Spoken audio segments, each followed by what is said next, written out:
Good morning, everybody. How you doing? It's Jeffrey Potvin from OPN, or the Open People Network.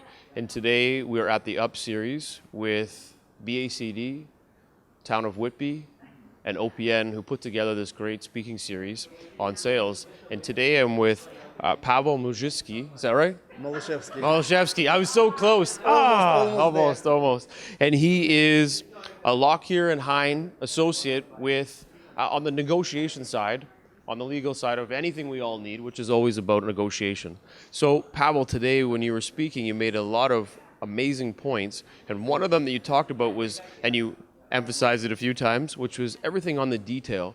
So, when you dive into any sort of negotiation from the beginning of a contract to the end of the contract, is it always the most important thing is going in with the most information and being the person in the room that understands every facet of the business? Or is there something else that you take a position in that you think brings the most value in that negotiation? In any event, we all know that information is power. So if you want to be in a powerful position and be successful in whatever you do, you need information as much as you can. Of course, within a reasonable limits. So if you have a good understanding of the situation and enough facts to make informed decisions, I think that's the key. I completely agree with that. More information, the better results you can come out of it. And you can actually control and dictate maybe an output that you're looking for. So in understanding all of this on the negotiation side and all the great things that you've done in your legal profession, what's going to happen in 2018-19 for you? What's the big next move for you? I don't think there will be big moves in the sense of moves this year, next year, or in the foreseeable future.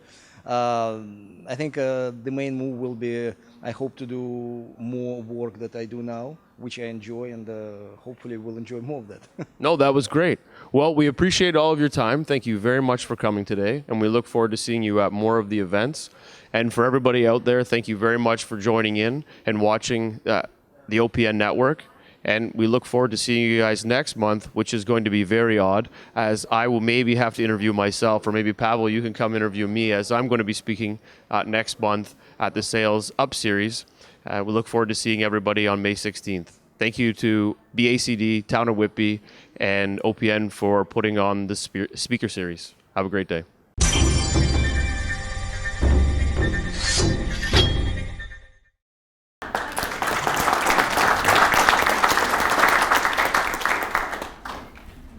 So, again, good morning, thank you. Thanks to Pavel for being here. Thanks for you. As I mentioned, we have 14. The last time Pavel was here, he gave me a book. And I don't know why he gave it to me. As I mentioned earlier, Italians never eat alone, but this particular one was actually an awesome book. So, I met Pavel, before I get into the bio, I met Pavel at the Ajax Brick Board of Trade event. And it was a networking primer. And he asked me to get together for a drink. Usually, hey, let's get together for a coffee. That stands out in my mind. He's from Belarus. He's actually an awesome dude. I didn't even know he was a lawyer, because most of the lawyers that I met were, I won't go down that path, but anyway, he's a very awesome dude, and I met him, like I said, at the Board of Trade. When I asked him to do this, the one reason I said, so we're going to try it up a little different today. Most of the speakers that we brought through are people that have actually been in the trenches of sales every single day. And we never think the lawyers are actually doing sales, because they're doing negotiation, they're doing persuasion. And when you hear Pavel's bio that I will read in a minute, you will see why he's qualified to do today. Okay, so also, Teresa doesn't know, but I had to sign about a 100-page disclaimer this morning that he gave me. So I signed it on behalf of Teresa. And we negotiated just a handshake, okay? So again, welcome to the 14th. This is our 4th of the year, and it could not have been done without folks like you coming out here. We know you have a choice to be somewhere this morning, and you chose to be with us, so thank you for that. I wanted to point out, there's a few speakers before I get into bio here. We have an awesome lineup for the rest of the year. We have some startups, like Tim, who used to be in his basement with his parents, and he created an app for parking downtown. The company's now worth in the millions. He's going to come and share his journey. We have Russ Montague in the back of the room. For those that didn't know Russ was the founder of NerdBlock, and he's going to share you his experience, how he took a $2,000 investment and he turned it into 100 million US, okay? Right here in Durham region. My partner is actually Jeffrey Potvin. OPN is an accelerator. We have a fund that we invest, And then, of course, we also have a pitch-it series. And how OPN got involved with this is we just needed somebody to video it originally, and it's grown to so much more than that. So shout out to Whitby, Town of Whitby, shout out to the BACD, shout out to OPN, and a shout out to you guys for being here today, okay? So thank you. Now, if you'll allow me, I'm just gonna go into the bio for Pavel. I know I'm making fun of you, Pavel, but honestly, we're very blessed to have Pavel here. What really attracted me is when I heard that he teaches negotiation at Osgoode Hall. And I asked him to remember that we're not law students and talk to us like we're in grade 8. So that's what he's going to do. That's why it was good to go back to grade school, maybe. So Pavel Malysheuski is a corporate commercial lawyer at Lockyer and Hine LLP, a full-time law firm.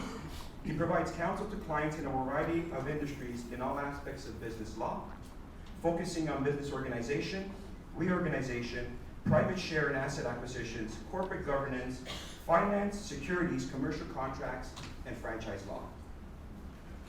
After graduating from Osgoode Hall, he started his career with a national law firm on Bay Street.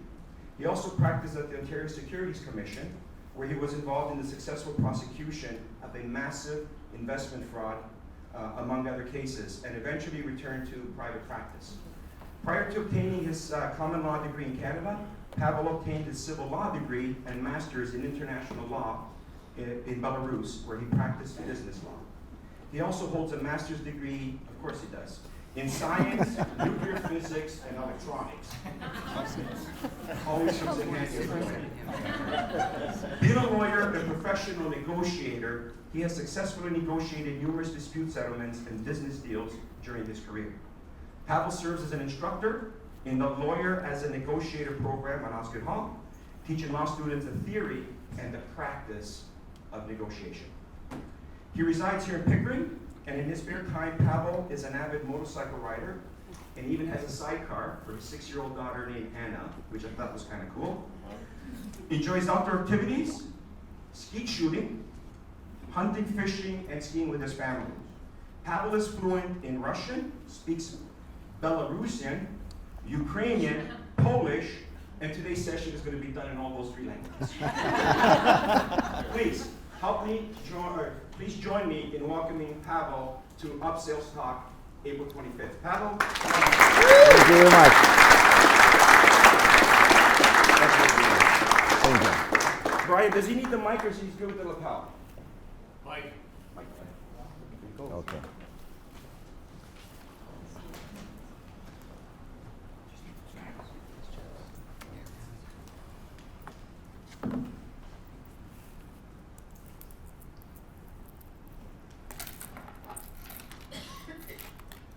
Are you taking off the watch because we're not on the time for lawyers?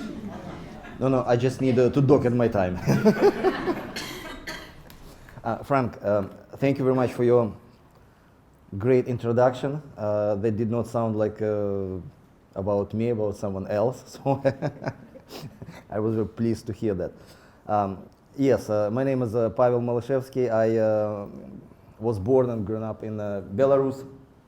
I was a lawyer in Belarus. Then I was looking for adventures. I came to this country, and I had to do the whole thing again, because I was not seeing myself doing anything else as practicing law, because I just cannot do anything else. So I had to do law school again. So I did Osgoode, and then I reestablished myself in my practice.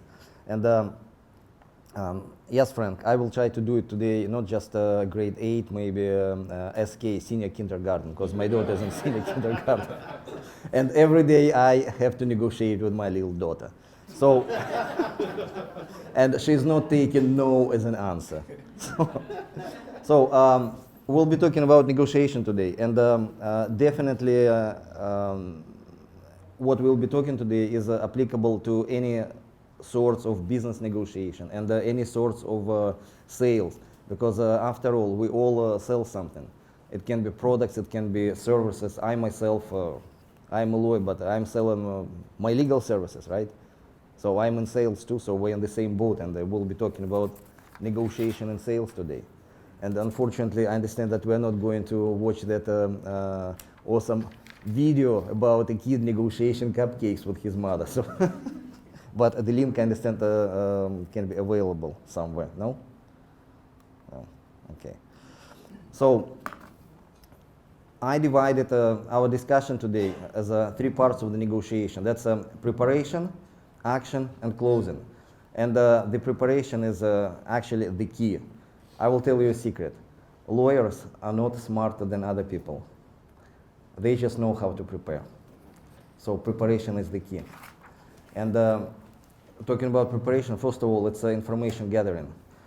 First, you need to always keep in mind what we sell, whether it's services or products. We actually sell solutions to someone's problems. We sell satisfaction to someone's needs and interests. So always keep it in mind. What you sell solution.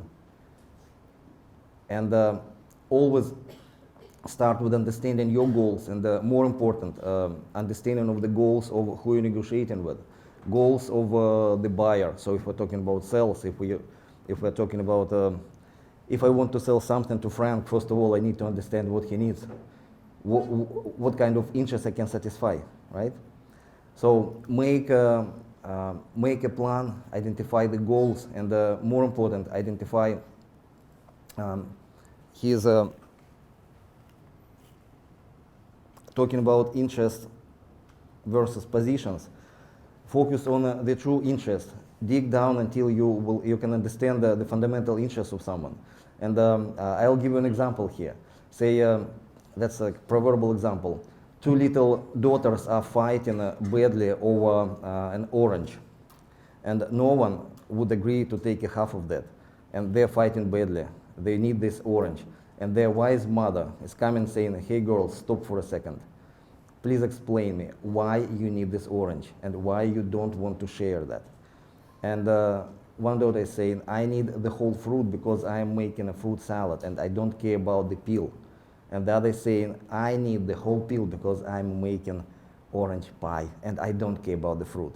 So here's the solution. You're getting the peel, you're getting the fruit, and both are happy. So dig down to the true interest. And then think about, you need information about the substance. I mean, substantive preparation. So you need to know, do your research, do your homework. You need to know as much as you can, like factual information about the subject matter of your negotiation, what you're selling, what you're doing. And second is procedural preparation. You need to understand, say, if you're dealing with, for example, institutional buyer, you need to know who is the decision maker, what's their decision-making process. So Gary was, when Gary Jaros was doing a presentation a couple months ago, he was talking about actually having more than one contact at the organization. So knowing how, what's the politics inside the organization, who is the true decision maker, and who is on the other side. And also you need to understand or know, find out as much as you can about individuals on the other side. Say, I'll give an example. The first question lawyers often ask when they get in a file, new file. The question is, who is on the other side? Who is on the other side? So and so. Oh, Jesus, I remember that jerk. Watch him out. Or it can be a complete opposite. It can be, oh, okay, I know this guy. He's a straight shooter. You can deal with him. So that makes huge difference. So find out who is on the other side. And now some tips regarding this preparation and getting this information. First, you will see the first bullet I called big schmooze. I don't like the word schmooze. Maybe there is some better word. But there is a great value in socializing with people who you're negotiating with. So try to find out as much as you can about people on the other side. I mean, you need to have a sincere interest in the other side. I mean, have a good talk, have a social talk, because there is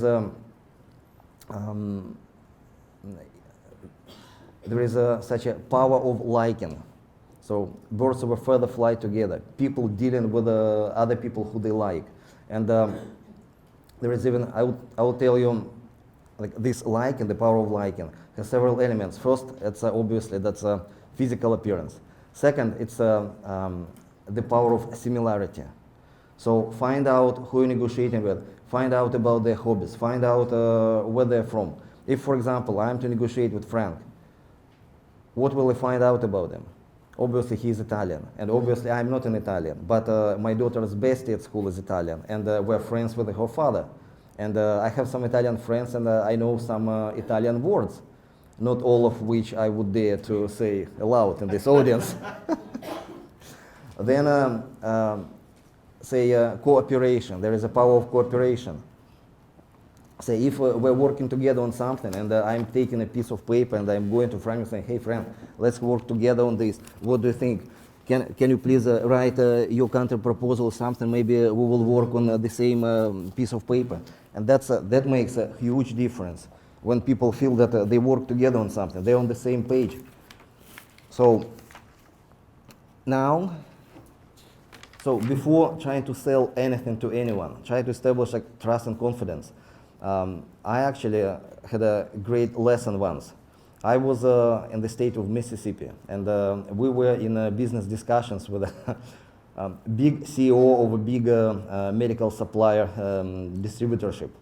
And it turned out that man was an avid fisherman. And I like fishing. So there was a day when he said, well, it looks like a good day for fishing. So let's go fishing and the business can wait. So we spent the whole day fishing on his boat. We talked anything but business. We talked fishing rods, fishing boats, fishing lines, lures. We talked bass, salmon, pike. We did not talk business. And at the end of the day, that man said, took a long sip at his beer and said, we in the South do business differently. We make friends, and friends deal with friends. That was a great lesson. I still remember that. So I'm sharing this experience with you. Now, when you're talking with someone, when you're discovering and socializing, I put here, ask questions, ask questions, ask questions, ask questions. And to organize your questioning, I put this 5 wives, 1 husband. So that's how lawyers call these types of questions. So that's who, what, where, when, why. 5 wives and 1 husband. How? So ask these magic questions. So why is one of the key questions. Now, funnel. That's another technique for asking questions. That's what lawyers, police use, say, in a cross-examination or in an investigation. So that's a funnel. Start with the most innocent questions. I mean, okay, was it a good day today? Oh, yes. The sky is blue? Yes, of course. The water is wet? Yes, sure. So, and then move to, say, if you have some sensitive or questionable matters to discuss. So move from innocent information to where you can see some resistance. And obviously watch non-verbal language, because sometimes body language can tell you more than words. If someone is saying, trust me, but avoids eye contact, or probably you will not want to trust that person. Now, specifically about preparation, you need to understand your need level, how badly you need this deal. And you need to understand this on your side and on the other side. And who knows what button is? Excellent. So what is it?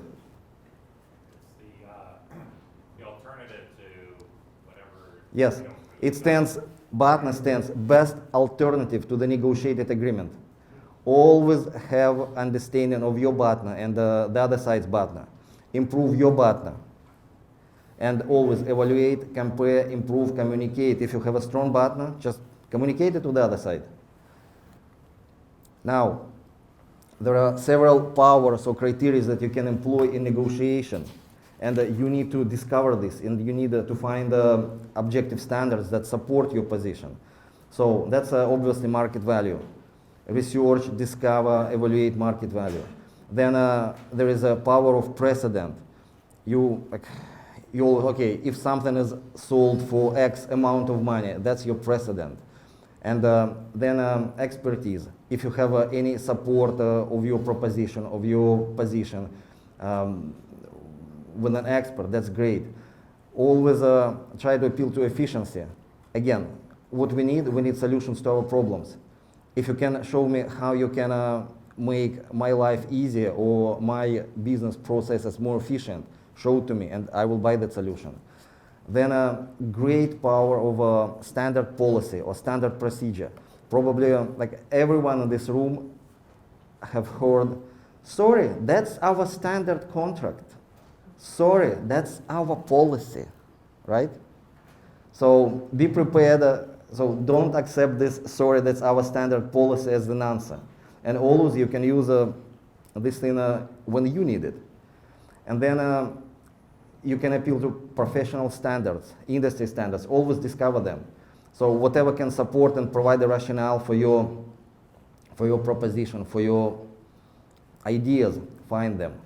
Then another great power is the power of scarcity, and that's, we see it every day.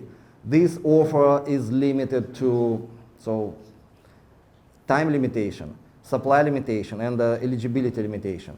Say this offer is on the table only until tomorrow 5 p.m. BS.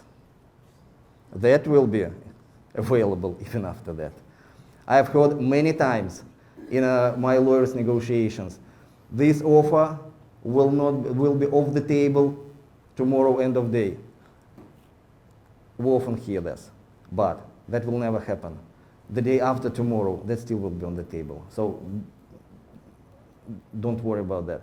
Say limitation of supply, limitation of eligibility. So when these new rules about mortgages and this stress test were coming into force, there was an urge of people trying to buy something because tomorrow they will not be eligible for that, right? With the incomes. So that's another power. Now, control the agenda. Always have your roadmap. You need to understand where you are now, where you want to be. Don't let the other side control the agenda. You need to control it. And always have a written plan. And it needs to be simple. Say your goals, the other side goals. My interest, your interest. My partner, your partner. He is my walk-away point, he is your walk-away point. I mean, as much as I understand that. Have it on paper. And obviously readjust it as you go. Because your preparation, your plan, it's a living tree. Now, action. We call it 2 stages. One, expanding the pie. That's working together, discovering interests and discovering opportunities to satisfy those interests. I gave you that example about the orange and 2 girls fighting over the orange. So find out how you can satisfy your interests and the other side interests. And interests can be common interest, compatible interest, conflicting interest. See it this way. Then try to find your log rolling process. It's like a software algorithm. If, then, else. If I do A, then I would accept B. If they offer C, my response would be D. So see it this way and have it, at least the basic elements of that in your plan. And also, package approach. We always sell package of something. There can be monetary values, there can be non-monetary values. Sometimes we can accept, say, a lower price when we're getting something non-monetary. Think about it. Now, after all this nice and sweet integrative stage of expanding the pie, the time comes to start to get a big knife and start cutting that pie into slices. And everyone wants the biggest slice. So that's what we call the distributive phase. People often have a difficulty or hesitate whether we need to make the first offer or we need to wait the other side to make the first offer. Here's the rule of thumb. If you're confident about your information, if you're confident in your partner, just shoot the first offer. And don't make it ridiculously high, but make it assertively high. I mean, high but still reasonable. And then if someone is shooting a ridiculously, say, low ball or high ball on you with the first offer, the good question to ask is how you arrive at this number, always. And if you're not sure, just wait for the other side to move first. And then offer concession pattern. Say timing, how you do it. Don't do it too fast or too slow. And then always say at the stage of this horse trading, say going in increments with the concessions, that should be in a smaller, indicating that you're arriving at your resistance point. So that's what I meant. And always be able to provide a rationale for your proposition, for your number, for your solution. Always be able to explain, I'm offering you A because B. And now I want to talk a little bit about this, I call them negotiation games. Sometimes people can try use them on you, or sometimes you can be using them. Obviously, that's a good cop, bad cop. When two guys on the other side, one is wearing you down, being unnecessary tough, and the other saying, okay, just let's get a deal, so that, to get them off your back. And they're saying, oh, yes, thank you very much. And you're losing. Then often say nibbling. When you have a deal, when you're already ready to close the deal, someone is saying, hey, yes, I will buy this car, but also, you know what, I want new tires and I want a full tank of gas. Oh, it was not in the price, but most. Then sometimes people are trying to weigh you down with this, pretending they're blowing up, yes, one more constraint and I'm walking away. Don't worry. Sometimes people trying to flinch at anything you say. Again, ignore that. Great tool is so-called high authority. When you're reserving this opportunity to say, okay, we're all good with these terms, however, I need to run it by my people. Let's talk tomorrow. You're buying you a little bit of breathing space, you're buying you time. And however, it can be used on the other side as well. And you're thinking that the other guy has authority to negotiate with you, but at the end of the day, saying, you know what, actually that's beyond my authority. So and you're feeling that you're wasting your time. So always ask if they have authority to do the deal at the desk. And then say decoy or red herring. That's another tool that can be used. I mean, I would not recommend using it, but you need to be prepared that someone can play it on you. Say, imagine a situation, for example, management and labor union negotiating a new collective agreement. And the labor side is fighting tough, we need a kindergarten. And Jesus Christ, we just, it's impossible. And without this kindergarten, it's they're playing tough, they're saying it's a deal breaker, it's a deal breaker, we need a kindergarten. And I say, Jesus, okay, I am prepared to concede on anything else, but I cannot give this kindergarten. And then after this collective agreement is done, we're discovering that no one actually on the labor side needed that kindergarten. They just knew that we cannot give it to them. So be aware of this. And then cherry picking. Say buyers or smart customers love these techniques, and contractors hate this cherry picking. Say if you are soliciting 3 quotes to do your bathroom renovation, and you're asking, please break me down everything. Labor, materials, break me down everything. And then you're comparing these 3 proposals and say, okay, I like the lowest price on this.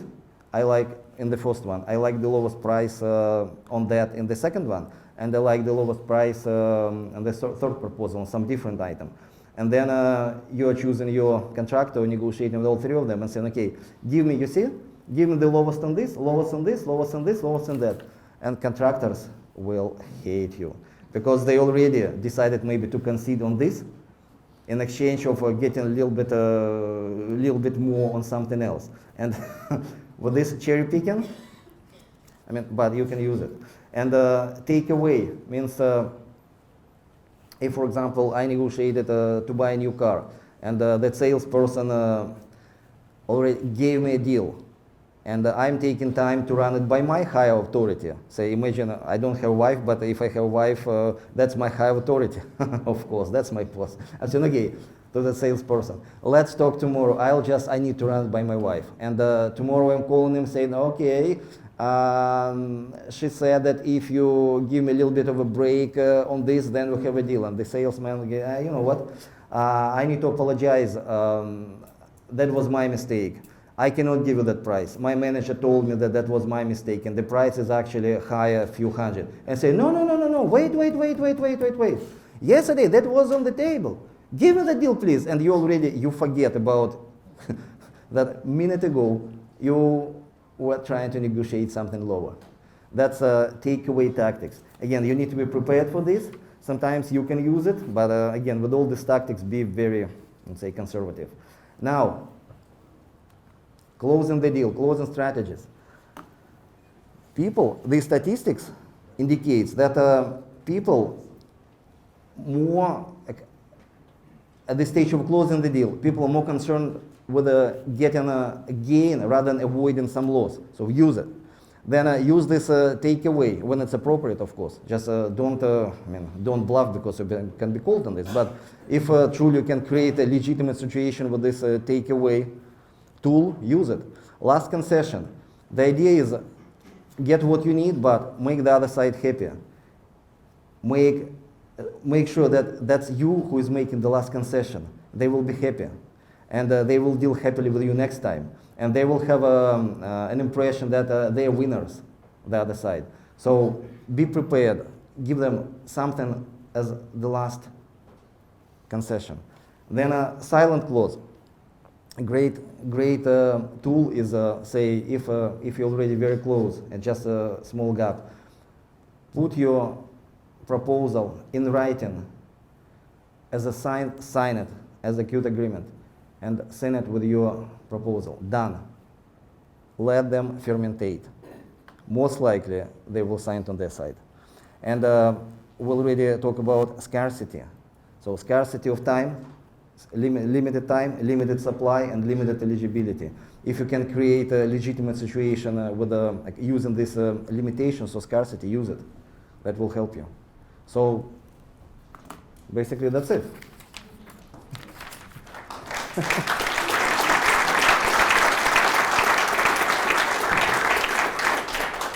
And I see that Frank was making me some signs. So I don't know whether it's about time, or about Mike, or about my boring talk. Pavel, could you mind talking about BATNA a little bit further? Yes, the idea is BATNA and need. Say, if I want to sell my motorcycle, I know, given its age and the particular model, there is it's a niche market for this motorcycle. There are no many, so my BATNA, I would say, is rather weak. However, how badly I need to sell it? I don't need to sell it, which means my need level is 0, which is good. So if someone is coming and saying, hey, you have only one offer on the table, and that's my offer, and someone is lowballing me, I obviously saying, you know what? Yes, I don't have any other offers, but I don't need to sell it. And which means if you want to negotiate with someone, assess their need level and assess their BATNA. If they have any other options, and you need to understand your options as well. And the idea is how you can improve your leverage, maximize your leverage, is create the high need on their side, and convey the perception that you are not in a need or your need level is low. And also maximize, try to develop your BATNA. So see your other options, your plan A, plan B, plan C, plan D. That are your BATNAs. And then compare with what you have in this negotiation. And then if your BATNAs are better than the deal you're discussing, there is, the situation is the best deal here is no deal, because my other options are better. Or if, for example, what I have is better than any other of my options, it means that my BATNAs are not as good as what Frank can give me today, right? So that's the idea. And you need to understand the same on the other side. What's their need level and their best alternatives to this negotiated agreement. Is it what you meant, Frank? What was that, sir? Did that address your question? It's the Polish that's throwing me off. Okay. I can switch to Polish if you like. Okay. And I will be happy to answer any questions. I understand it's difficult to compress all this information in 45 minutes, but I tried my best. You made reference to, or a gesture to micro-facial expressions. Yes. Did you study that, and do you find it's important in your negotiations in lawyering or in sales in general? Body language, non-verbal language. That's important. That relates to any sorts of negotiations, in any sales, in any whether you're negotiating with your family or in lawsuit or in sales, definitely. Because I don't remember particular numbers, but like more than 50% of information that we convey to each other comes through non-verbal. I was surprised. So that's like 2/3 or 3/4 of information come actually through body language, not through words. So that's a definite. It's extremely important to watch hands, facial expression, everything. So that's yeah. It's difficult to deal with someone with a poker face because you cannot read anything. Yeah. Mm-hmm. Yes. There's a lot of negotiations done online now, or not. Yes. So when you take that into consideration, Mm-hmm. a lot of negotiations done online Right. rather than in person. Taking that into consideration, do you recommend being more focused and terse, or more verbose and drawn out? That's actually another interesting aspect of negotiation and more generally our human communications. That's by email or text messages, emails, letters. And this way of communications present, so it has its own benefits and its own difficulties. Say the benefit of written communications, written negotiations is that definitely you have time. You have time. You can read something nasty, then take a break and like, actually, no, I need to redraft it. So you have time to organize your thoughts and put it on paper or put it on your screen. And you can organize and reorganize, say, the order of issues that you're dealing with. Yes, that's a great tool. However, the difficulty is that what you say, what I'm trying to convey to the other side and how it is received is not always necessarily the same. Say, we don't have a benefit of seeing each other and actually reading non-verbal communications, because sometimes you can say something, I would say, not overly pleasant with a nice tone and facial expression, and that will be received. But when you're trying to say something in the email, that be, ooh, that reads rude. So that's a difficulty. A difficulty to communicate to someone what you are trying. Just you cannot communicate your tone. I mean, to a certain extent. So that's the problem. However, with the practice and if you realize these benefits and pitfalls of this online or written communications, that's a great tool. That's a great tool. And typically, communications would go always. It would go by email, by telephone, and in person. And obviously, in person is the most beneficial because you can see the other side. But definitely, there is a great value in this written communications and a written way of negotiation. Is there a general rule of thumb, though, be more direct and than being indirect or having more verbiage? Like, do you recommend I would say if you can get rid of all adverbs and adjectives in your communication, leaving only nouns and verbs, that's ideal. And obviously, if you can say something nice to the other side, I mean, like maybe one of the best approaches would be as direct and straightforward as possible. Avoid all this throat clearing. Given that I understand it's surprising, but so. I mean, sky is blue, water is wet, dirt is dark. That's it, period. And have a nice day. Or, yeah, so be direct but nice. So, how they say it, friendly but firm. Yes. Hi, I have the same name as you, Pavel, although I go by Paul. Exactly. So I really liked your example of how you went fishing, you spent the day together, you formed a bond. And my understanding of that is that's not manipulation, that's because you want to create a bond so you can both be better off. Exactly. So some people live like that. They care about human beings, they're caring, they want everyone to benefit. And some people, they're not necessarily coming from that. So, you know, you're being a good person and wanting the best for everybody. Yes. What do you do personally when you're in the arena with somebody that their interest is just themselves? Their interest? Their interest is their own. They just care about themselves. They just want to get the most they can. They want to just win, and you know. But you want everyone to benefit. Mm-hmm. What do you do when you're in that? How do you deal with somebody like that? Like how do you connect? How do you rise rise everyone up to where you're getting a better situation for everybody? So, yes, definitely. When you're creating bonds, you need to be sincere about it. So we need to like people. Yes, very genuine, very sincere. And definitely there are situations when people are just manipulators. And I understand that if I can answer your question, basically how to deal with douchebags.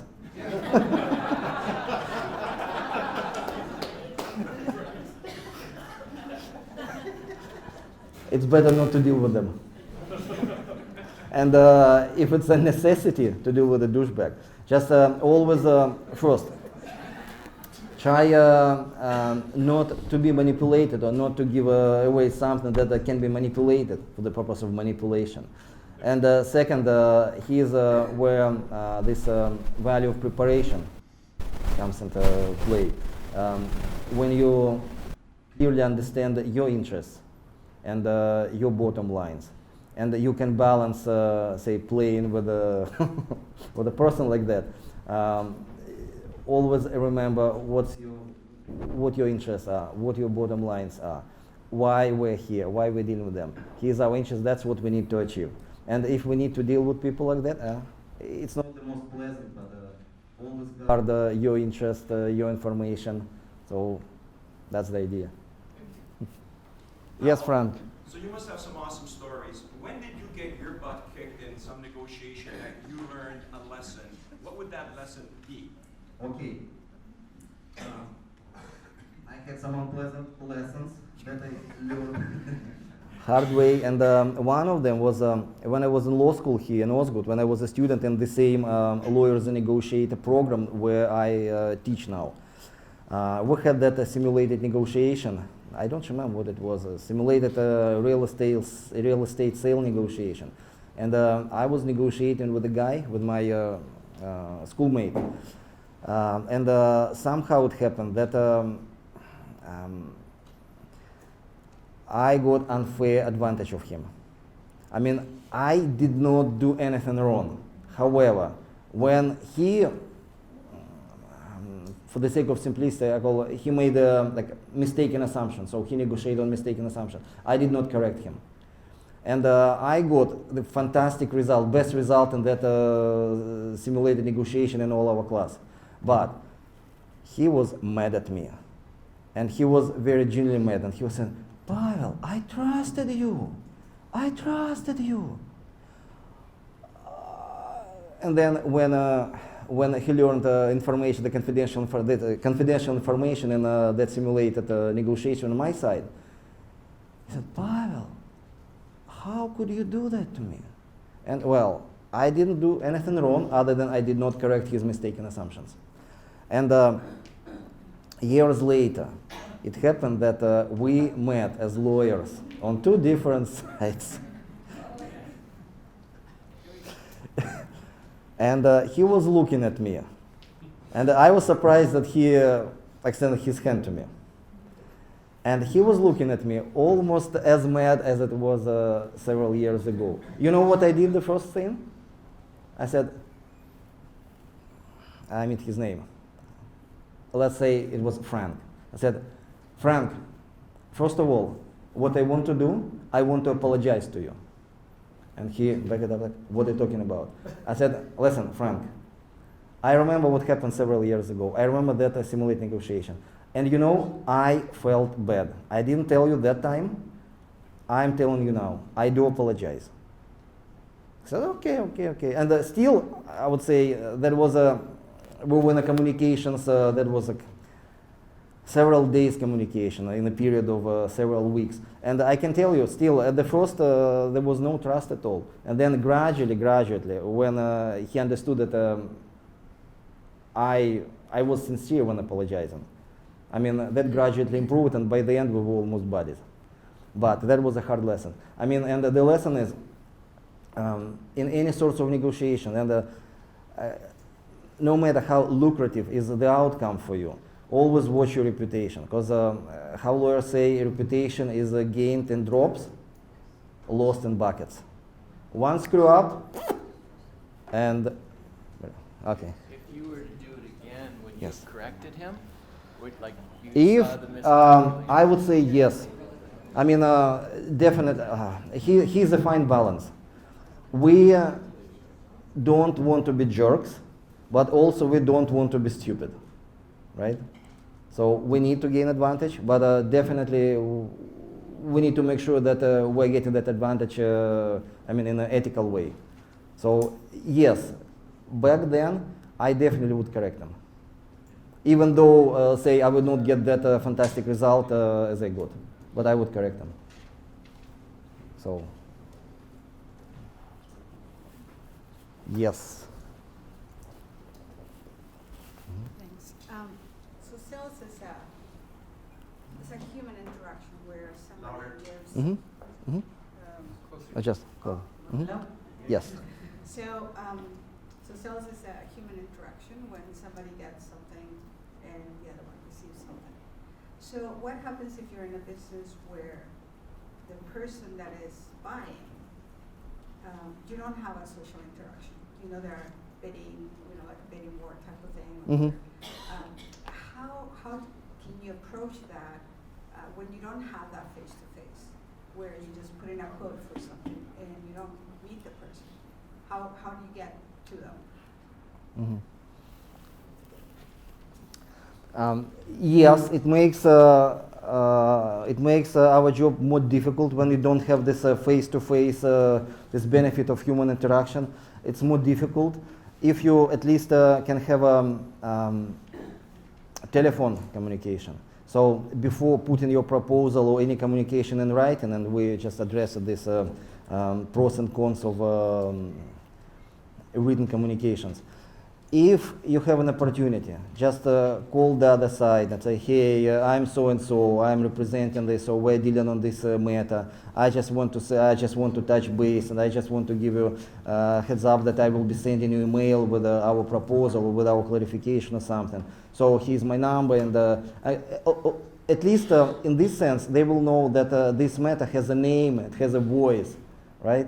And okay, I'm here, give me a call, shoot me a line if I can be of any assistance to you. At least this way. And if you don't have even the benefit of telephone communications or any communication with a person, you're dealing with like the institutional customer as I mean, with no face and no name. Just work with do your preparation, work with your numbers, with your rationale, and just support your numbers, support your proposition, whether it's a monetary or non-monetary matter of negotiation. Again, go through the same analysis, interests, partners, numbers, precedents, standards, and put together your proposal and provide some rationale, because people always want to see the reason, they want to see why behind the numbers. There was actually an interesting experiment about this, the power of providing a reason, a rationale. They ran an experiment on human nature. There was a copier, say Xerox, with a line-up, so people were staying, waiting for to do copies. And the experiment was that someone would come and say, and that's a long line-up, someone would come and say, hey, would you allow me to do a copy, please? would you allow me to do a copy ahead of you? And like, hey, look at this long line. Everyone is waiting. Why you better? Go there. And the power of rationale or the power of why, because, is that when the same person was approaching that line to Xerox, saying, hey, could you let me run a copy ahead of you because I'm from the 4th floor? However stupid is the rationale, people want some justification. Can you please allow me to run a copy ahead of you? I'm a Belarusian. I'm sorry. Oh yeah, sure, of course. Again, however ridiculous is the rationale, no connection whatsoever. Let me run a copy ahead of you, ahead of all this line, because it's a rainy day today. I don't understand the connection, but maybe you know better. Yes, please do it. Sure, of course. So that's the idea. Yes. Oh. Mm-hmm. Mm-hmm. Hello. Hi. Hi, Joshua. My name's John. Mm-hmm. Nice to meet you.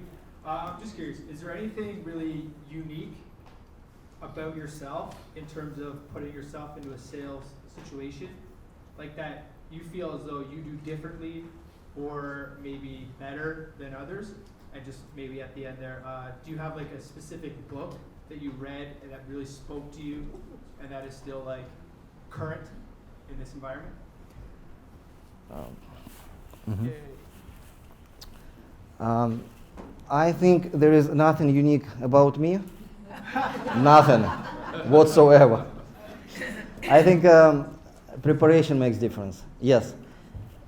I mean, that's all basic things. You need to do your homework. Do your homework. Do your prep. As I said, we're not smarter than other people. Just know how to prepare. So preparation makes difference. That's it. And another aspect, say, when any negotiation or sale involves this human element, and I think the best salespeople, the best negotiators are those who are genuinely interested, who like other people. I mean, people liking other people and being genuinely interested in other people, that makes difference. Probably that makes the best negotiators. And regarding specifically, if you're asking about books or some materials that you can read and become better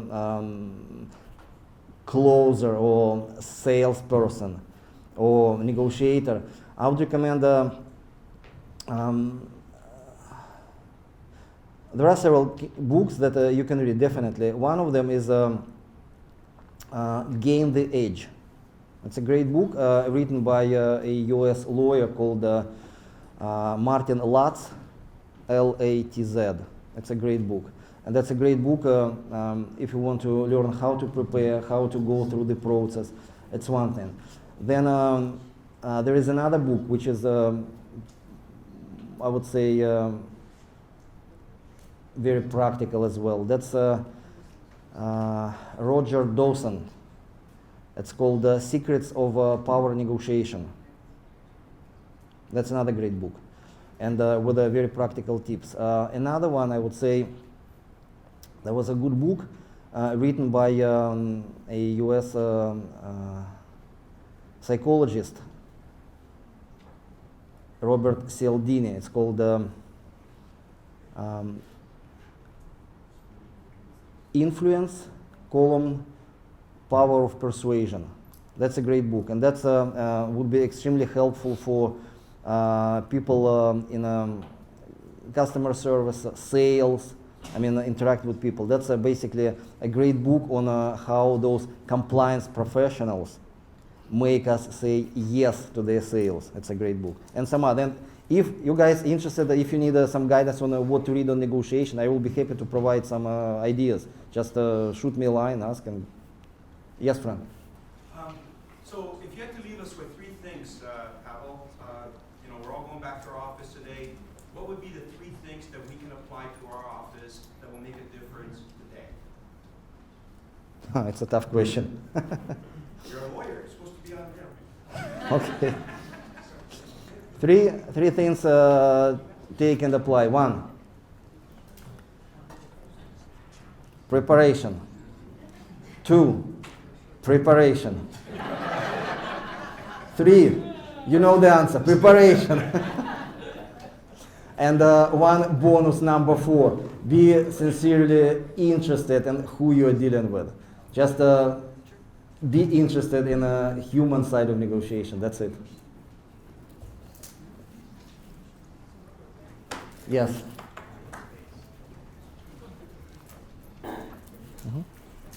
Can you speak a little bit about emotions and logic versus emotions in terms of selling to people? That's a good question. Emotions as against logic. There is yes, sometimes decisions are made on impulse, and that's a bad thing. So that's again where the power of good preparation comes. And again, emotions or emotional intelligence, that's another great topic, but we can speak about it the whole day. So it's huge.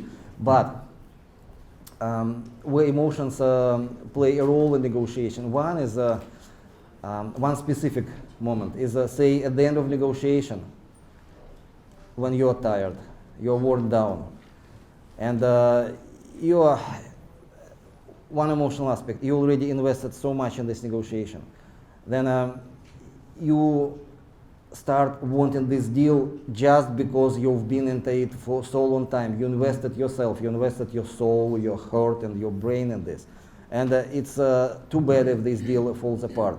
And sometimes people just not noticing that moment where the best deal is no deal, and do a deal just because they invested too much into it. So that's definitely, we need to watch that. And another moment is very similar, when I'm tired, I'm worn down, and I just, whatever, regardless, I will say yes just to get them off my back. I want this to be over. Again, that's another emotional moment that you need to watch, and you need to be prepared to recognize it. So that's one aspect. And broader, say, talking about emotions and emotional intelligence and negotiation. So emotional intelligence, what it is, it's the ability to understand your own emotions, ability to control your own emotions. I mean, as a matter of self-awareness. You need to understand what drives your emotions right now. Understand your emotions, control your emotions, and play your emotions. And also understand others' emotions, and if not control, at least try to acknowledge them. So that's this aspect. And when I was talking about this power of liking, that's another interesting aspect of this emotional intelligence and negotiation. When I said that people will deal with who they like, and this liking comes through different things. Physical appearance, familiarity. Say when you see someone in the news, in paper, somewhere, subconsciously you have more trust and you're more prepared to deal with this person. Then similarity. As I said, if I know Frank is an avid fisherman, if we can talk about fishing for a couple hours, then we both will be more willing to deal with each other. So when that comes, that's another this emotional attractiveness. Then another aspect of this liking is cooperation. As I said, we're on the same side. We're doing the same thing together. And with my example, when okay, let's write something on the same piece of paper. So that's another way to create this bond. And then another thing is people like who makes them laughing. I mean, have a good joke, make them smile, make them laugh. And that's another channel of this like emotional attractiveness, and some other aspects. So that's, I mean, if you are managing the substance of negotiation or communications generally, you manage or understand the process, and also this third element is the emotional side of it. So if you're able to make the emotional atmosphere of this communication pleasant for someone, or liking this emotional atmosphere, that would help a great deal. Yes, Bill. If you are selling something and the other party doesn't know the price, and Does it know the price? No. Is there not an advantage to who's going to come up saying the price first? Is it not the person who, if you're a seller, you want the buyer to say what you're going to offer me? Is it not smarter for them to make the first move as opposed to, because you already have some price in your mind? That's my first question. The second one quickly is, you should have a bottom line price for, like, for instance, we do service, and you know what, it is what it is, you tell them, and you should be able to walk away if somebody doesn't see value in what you're offering. Is that not the way you should operate your business? Because people are always trying to, race to the bottom, and I don't feel that's a business if you're doing that constantly. Okay, I will start with answering the second question because it's more specific. In some situations, yes. For example, in addition to my business law practice, I also do some real estate. And say lawyers' fees in real estate, they're already probably at the at the bottom. So when someone is trying to squeeze another $50 from me, saying, okay, someone can do it $50 cheaper, can you beat their price? My response is, I do not compete with price. And if you ask me if, for example, my fee for something is $100, so if you ask me what is my best price again, I will tell you $150. However, when I'm saying that I do not compete with price, I can say that, however, what I can give you, I can give a little bit more something on a non-monetary side, some little benefit. I mean, some additional value. So, but yes, in some situations when you're already close to your bottom line, the answer is I do not compete with price. However, our services are better than across the street. And if you compare, yes, maybe they can do it cheaper, but we will give you this, what they do not give you. We will give that, and his additional benefit to you. So that's for you to decide. And the first question, meaning about this, where to make the first offer or who is to shoot first. And the idea is make the first offer when you're confident, when you have enough information. You have say standards or precedents or say objective criteria supporting your price, and you're not shooting in the dark. So don't make an offer in the dark. Say if you understand where you are, you have a good rationale for this, that's absolutely good. Yes, that's the situation to make the first offer. And typically, if I don't understand the situation or I'm not sure something is new to me, or in this area I don't have expertise, and I would want the other side to move first. I definitely would have some expectations, but I would wait. I would want them to make the first offer. Yeah. Okay, well, thank you. Okay. Thank you very much. My pleasure.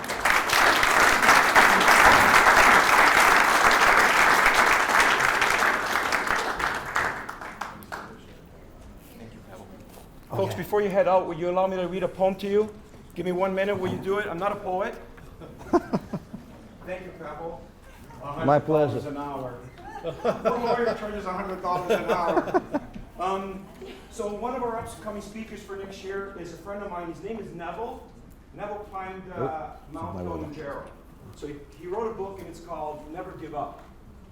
I know, preparation, but never give up. So he's going to be speaking with us next year, but I did come across a poem that I wanted to share with you before you head out. So if you allow me, I just want to quickly read it. I just need my specs. It's by Unknown.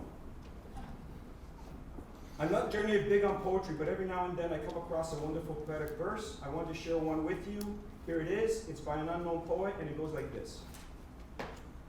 When things go wrong, as they sometimes will, when the road you're trudging seems all uphill, when the funds are low and the debts are high, and you want to smile, but you have to sigh. When care is pressing you down a bit, rest if you must, but don't you quit. Life is queer with its twists and turns, as every one of us sometimes learns.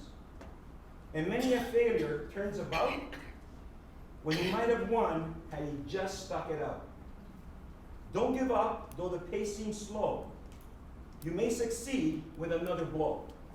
Success is failure turns inside out, the silver tint of the clouds of doubt. And you never can tell how close you are. It may be near when it seems so far. So stick to the fight when your heart is hit. It's when things seem worst that you must not quit. So have a wonderful day with that. We will see you on May 16th, where Jeffrey Potvin is going to talk to you about sales again. So thank you. Have a wonderful day.